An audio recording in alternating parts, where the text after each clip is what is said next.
Ironiquement, j'ai comme l'impression que ce film est tombé dans l'oubli.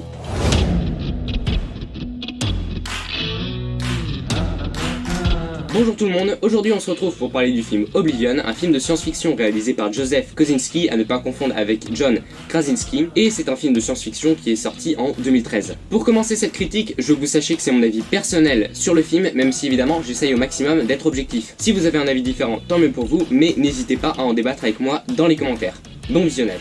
Le film se déroule en l'an 2077. Non, c'est pas Cyberpunk. Calme-toi Roger. Après qu'une guerre entre extraterrestres et humains ait ravagé la Terre, la population humaine a été évacuée vers une lune de Saturne, Titan. Et pendant ce temps-là, il reste qu'un petit groupe de personnes qui sont encore sur Terre pour gérer le transfert des ressources vers la planète Titan à travers d'énormes machines. Et on va suivre l'histoire de Jack et Victoria, qui n'ont plus qu'une ou deux semaines avant de pouvoir enfin quitter la Terre vers Titan. Sauf que, comme on s'en doute de ce qui va se passer, qu'on pourrait imaginer que ça va pas se passer comme sur des roulettes, et du coup, ça va pas se passer hyper bien quoi. Bref, je vous laisse découvrir le reste du film dans le film, et puis voilà, on commence la critique avec l'univers et l'ambiance du film. C'est parti. L'univers du film n'est pas particulièrement intéressant. Alors il est pas du tout mauvais, il est très efficace, mais comme c'est un film apocalyptique, post-apocalyptique, et le monde est vide en fait au final. Sur l'esthétique, l'univers est très beau, mais concrètement il n'y a pas grand chose à se mettre sous la dent, et c'est normal, c'est pas un défaut en soi, c'est juste que l'univers, c'est pas pour ça que tu vas aller voir le film, mais il est très bien foutu et il correspond bien au film en fait. C'est normal que cet univers soit si vide, parce que c'est en rapport avec le scénario quoi. Je veux dire, quand il y a une apocalypse, voilà, c'est le bordel un peu. Donc là, il n'y a pas grand monde quoi. Il manque des gens. Genre, il n'y a pas un gros pourcentage de population quoi. Genre, à mon avis, il y a plus de gens sur la Terre que de nombre de saucisses dans une boîte en carton, par exemple. C'est-à-dire pas beaucoup quoi. Non mais globalement ça veut rien dire. Ensuite le film reprend les principaux thèmes de la science-fiction, donc pour moi ça représente parfaitement le genre de la science-fiction, parce qu'au final ça réunit plein de genres différents, enfin plein de thèmes de science-fiction, donc tu vas avoir de tout, tu vas avoir les extraterrestres, le post-apocalyptique, les intelligences artificielles et plein d'autres trucs dont je peux pas parler sans spoiler tout le film, mais vous allez voir en voyant le film, il y a vraiment plein de grands thèmes en fait de la science-fiction qui sont tous réunis ici, et au final ça marche plutôt bien quoi. Bref, l'univers du film est efficace et sympa, mais il est pas passionnant parce que même s'il reprend les plus grands thèmes de la science-fiction, il les reprend sans les transformer et du coup il n'a rien d'original même s'il est très efficace. Bref, on passe à la partie qui s'appelle scénario et histoire. Je trouve le scénario du film très prenant et bien rythmé. On découvre des choses du début à la fin du film et il y a pas mal de rebondissements qui sont plutôt bien amenés et qui sortent pas pour autant de nulle part, qui sont assez surprenants, donc je trouve que ça c'est pas mal.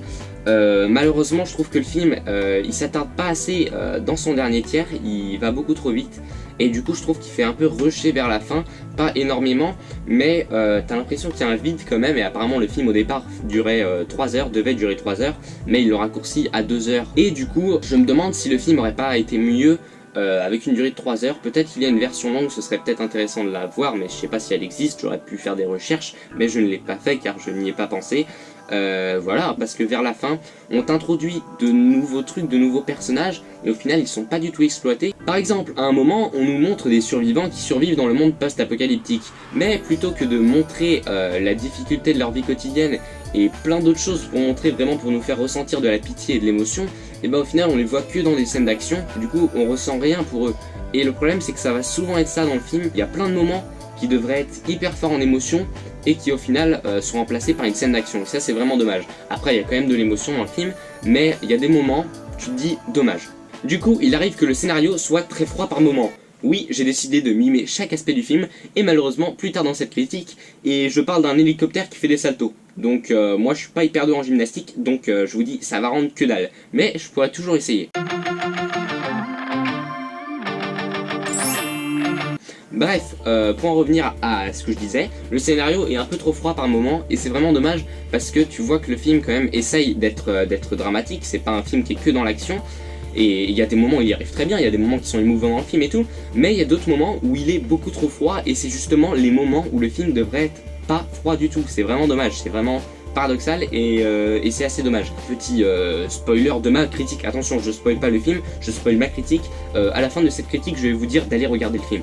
Donc vous irez le voir le film parce qu'il est bien, et après vous viendrez voir ma partie spoiler, parce que je suis sûr que personne va avoir vu le film, de tous ceux qui vont regarder la critique, à part ceux qui ont recherché la critique pour voir la critique du film qu'ils ont déjà vu.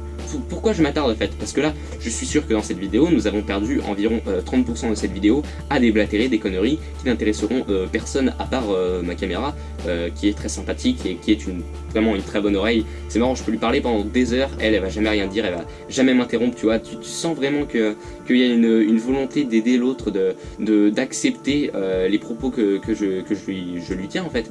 Et ça c'est assez intéressant parce que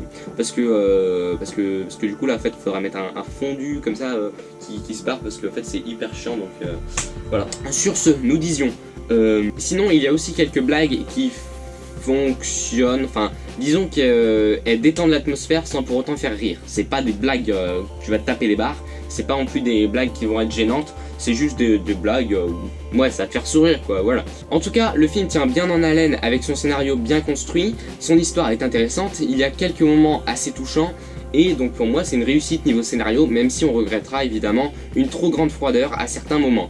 Bref, on passe aux personnages et aux acteurs. Jack, le personnage principal, est assez intéressant je trouve, sans être incroyable non plus. Tom Cruise est un acteur que j'aime beaucoup de base. Bon après c'est pas du tout son meilleur rôle, mais je trouve qu'il joue quand même bien, c'est un rôle à Tom Cruise quoi, comme d'habitude. Le mec d'action assez détendu, qui fait quelques blagues de temps en temps, donc bref, il le joue bien comme d'habitude, même si c'est pas du tout un rôle particulièrement...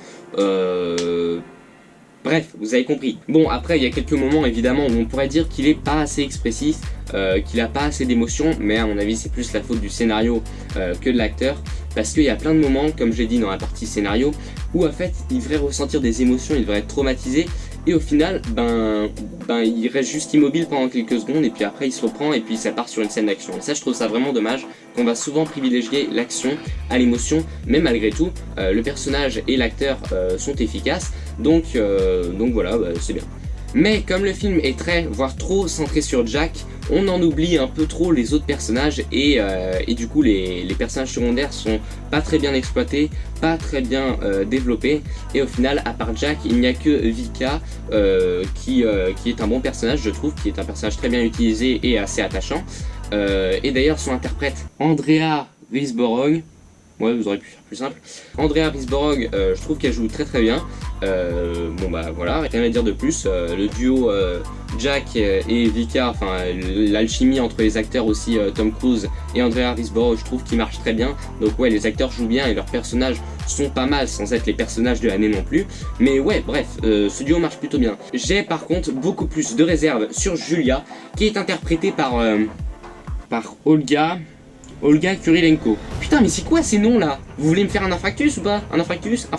Hein? Parce que entre Andrea Riseborough et Olga Kurilenko, y a de quoi mettre fin à ces jours. Sans vouloir tout de suite partir dans les extrémités du bout de l'extrême, ils peuvent pas trouver des noms plus simples.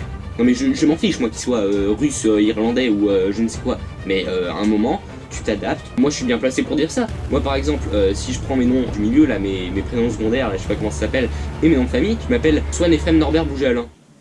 Simple comme nom, facile à retenir. Moi j'essaye de faire simple, de contenter tout le monde, et puis après on m'accuse, direct. Bah ouais. Donc pour en revenir à Julia, personnellement je trouve que ce soit l'actrice ou le personnage, je trouve que les deux sont très mauvais.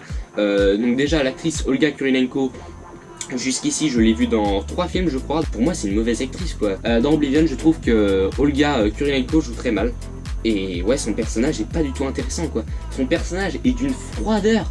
Elle a très peu de lignes de dialogue, alors que pourtant c'est quand même censé être le cœur du film quoi. Et au final, putain, qu'est-ce qu'elle est froide je trouve. Et c'est totalement en désaccord avec le scénario. Hein. Il y a aussi des personnages secondaires joués par Morgan Freeman et Jamie Lannister. Ouais, désolé, j'ai toujours pas retenu son nom. Mais en même temps, déjà qu'on fait Yesh avec Andrea Riseborough et Olga Kurilenko, j'allais pas retenir le nom de ce mec.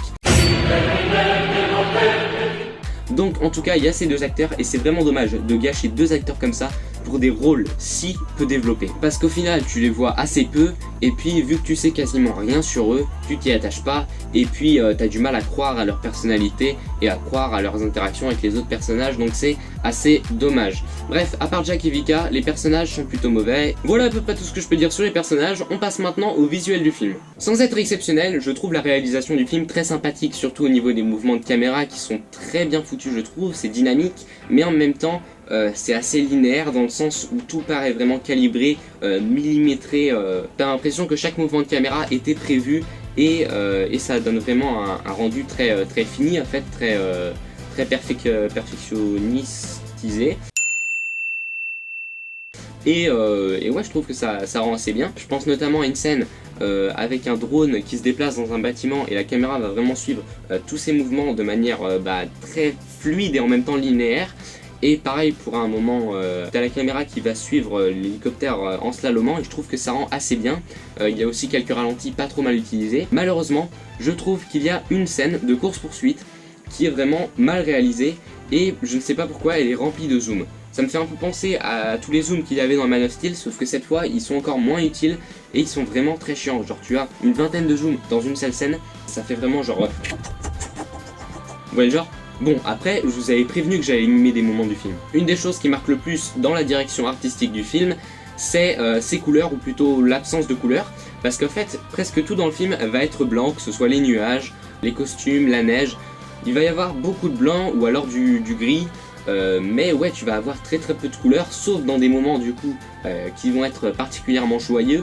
Et ça c'est vachement bien foutu, la colorimétrie, je sais pas si c'est comme ça qu'on appelle ça, mais enfin bref, la photographie, tout ça. Je trouve que c'est très bien géré à ce niveau-là, parce que la majorité du temps tu vas avoir du blanc très lumineux, mais aussi très froid, et très aseptisé. Je trouve que ça rend très bien, ça correspond parfaitement à la thématique du film. Et à d'autres moments, au contraire, tu vas avoir beaucoup de couleurs, et ça fait du bien, et ça t'aide à ressentir ce que ressentent les personnages dans ces moments-là. Et je trouve que ouais, au niveau des couleurs, c'est très bien géré, même si malheureusement, il y a des moments qui sont trop sombres, trop incolores en fait, alors qu'il y aurait dû avoir plus de couleurs en fait par rapport à ce qu'on voit dans le film. Il y a des moments qui devraient être pas joyeux, mais te faire ressentir plus d'émotion que d'avoir que du gris. Les décors sont un des plus gros points forts du film. Honnêtement, je trouve que les décors de ce monde dévasté post-apocalyptique sont vraiment superbes. Il y a beaucoup de plans larges qui te permettent vraiment, des plans larges et assez longs en durée également, qui te permettent vraiment d'apprécier les décors. C'est vraiment superbe. Et du coup, ouais, quand tu vas voir des personnages traverser des déserts, des montagnes, ton cortex cérébral active le mode wow, wow, wow. Bref, je pense qu'on en a fait assez. Bref, les décors sont très impressionnants. Donc ouais, un film réussi visuellement, que ce soit du côté des décors, des costumes, des effets spéciaux et de la réalisation. Bref, on passe à la bande originale. La bande originale du film est composée par Anthony Gonzalez et Joseph Trapanese. On avait dit quoi pour les noms? Comment tu veux qu'on s'en souvienne, bon sang? Bref, elle est bonne, mais pas vraiment mémorable. C'est une bande-son efficace, mais je serais incapable de m'en souvenir à cet instant précis. Donc c'est une bande-son efficace, mais sans plus.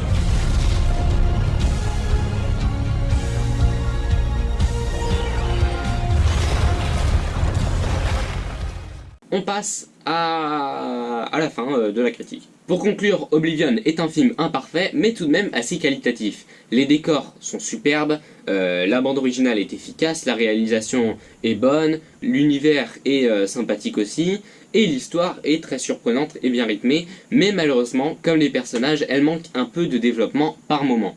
Donc bref, si je devais lui donner une note en essayant d'être objectif comme d'habitude, je lui mettrais environ 13 sur 20 parce que c'est un film très sympa, mais malgré tout, il a quand même quelques défauts. Après, comme toujours, ma note est là, histoire de, l'important c'est mon résumé global. Donc oui, je vous conseille carrément Oblivion, c'est un film très sympathique, surtout si vous êtes un grand fan de science-fiction. Bon, c'est pas un film parfait, mais pour moi c'est quand même un film qui mérite qu'on s'en souvienne quand même, et c'est pour ça que je fais cette critique justement, parce que j'ai l'impression que personne ne connaît ce film. Je vous jure, j'en ai jamais entendu parler. Je l'ai vu en 2013 au cinéma et j'en ai jamais entendu parler nulle part. Aucun ami, aucun commentaire dans les méandres de YouTube, je n'ai jamais vu mention de ce film et c'est vraiment dommage, je trouve. Oblivion quoi, il a existé ce film et il est pas si mal. Donc franchement, si vous connaissez Oblivion avant d'avoir vu cette critique, mettez-le moi dans les commentaires que je sache au moins que des gens connaissent ce film, parce que j'ai l'impression que non quoi. D'ailleurs, je suis aussi très surpris de l'accueil critique qu'a reçu le film, parce que ouais, le film a été reçu de manière vraiment très mitigée globalement, à peu près comme Man of Steel, et en plus là où Man of Steel pour moi c'est un grand film, mais à la limite je peux voir ce qui a pu déranger les critiques, Et ben là, Oblivion, franchement, je vois pas vraiment de défaut dans ce film, et évidemment il y en a quelques-uns, j'en ai parlé et j'en parlerai encore en partie spoilers, mais franchement je vois rien de réellement mauvais, et je comprends pas que ce film ait si peu marché aux critiques, et si peu marché également au box-office, parce que même sur le plan financier, le film a à peine fait, enfin si, il a fait un petit peu plus du double de son budget, et c'est vraiment très peu quoi, donc je trouve ça vraiment bizarre et pas mérité, parce que ce film il est quand même sympa. Bon bah voilà, c'en est tout pour cette partie sans spoilers. D'ailleurs j'aimerais bien savoir s'il faut dire sans spoilers, ou sans spoil ou sans spoils, parce que je sais toujours pas s'il faut dire l'un ou l'autre. Bref, c'en est tout pour cette partie sans spoilers. Maintenant on va passer dans la partie spoiler. Donc pour ceux qui en sont allés, j'espère que vous avez aimé cette vidéo. Et pour ceux qui ont vu le film ou qui n'en ont rien à cirer de se faire spoiler, on rentre en partie spoiler. Salut!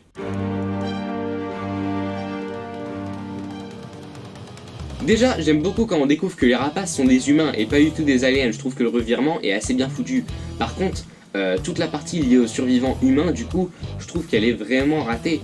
Parce que, au final, je suis d'accord que tout le film soit tout blanc, tout aseptisé, sans couleur, parce que ça correspond parfaitement à ce monde uniformisé par le tête, au final, contrôlé par le tête. Mais dans ce cas-là, pourquoi les moments dans la base des survivants sont les moments les plus chiants, les plus sombres, les plus froids?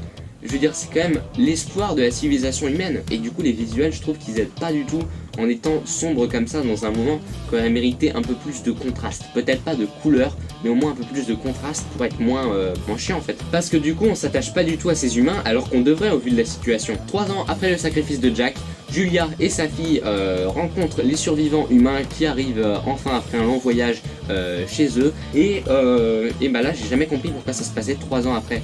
Je veux dire, il m'aurait dit 3 mois à la limite, mais pourquoi 3 ans? Tu vas pas me dire qu'ils ont mis 3 ans à traverser la Terre? Bon bah voilà, c'en est tout pour cette vidéo. Maintenant vous savez ce que je pense du film. J'espère que cette vidéo vous a plu. Si c'est le cas, tant mieux pour vous, sinon tant pis pour moi. Et on se retrouvera bientôt pour une prochaine vidéo. Salut!